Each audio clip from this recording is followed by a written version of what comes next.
Welcome back to Weekend Today, and this is a fascinating story. It's a map that's sometimes called Australia's birth certificate. This beautiful piece of work from Matthew Flinders, but believe it or not, it doesn't reside here in Australia.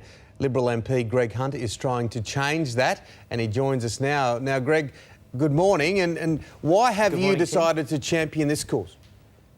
Well, I was approached by an amateur historian, Bill Fairbanks from Sydney, and he pointed out the history of the map. The Flinders map was completed by Matthew Flinders in 1804 when he was in prison in Mauritius on the way back from having circumnavigated Australia.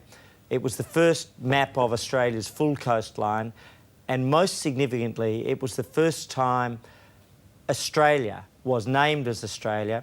And this map is overseas. It's in the UK Hydrographic Office in Somerset.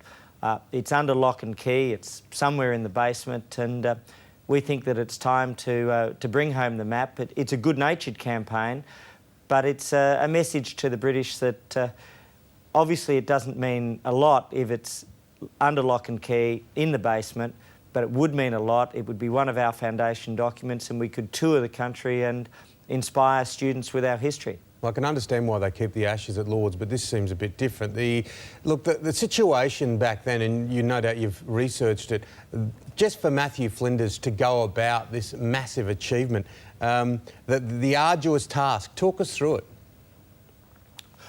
Well, Sir Joseph Banks commissioned Matthew Flinders to circumnavigate Australia. Flinders went around Australia, and wherever you go, there are references to Flinders. Of course, in Melbourne, my hometown, Flinders Street, Flinders Island, Flinders University.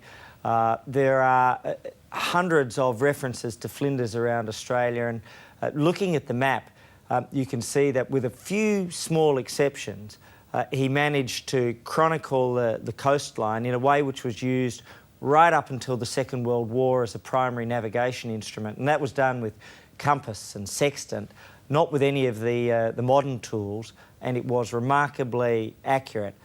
On the way home from Australia, he was imprisoned by the French, and so whilst he was in prison in Mauritius in 1804, he completed the first draft of the map, named it Australia or Terra Australis, and he and Sir Joseph Banks had a debate, and ultimately in 1817, Governor Macquarie, Lachlan Macquarie, liked the Flinders description and called us Australia, and that's who we are. Yeah, of course, and Lachlan Macquarie, known often as the father of Australia. So we wish you all the best with that work, and look, that'd be great. The English should send it back.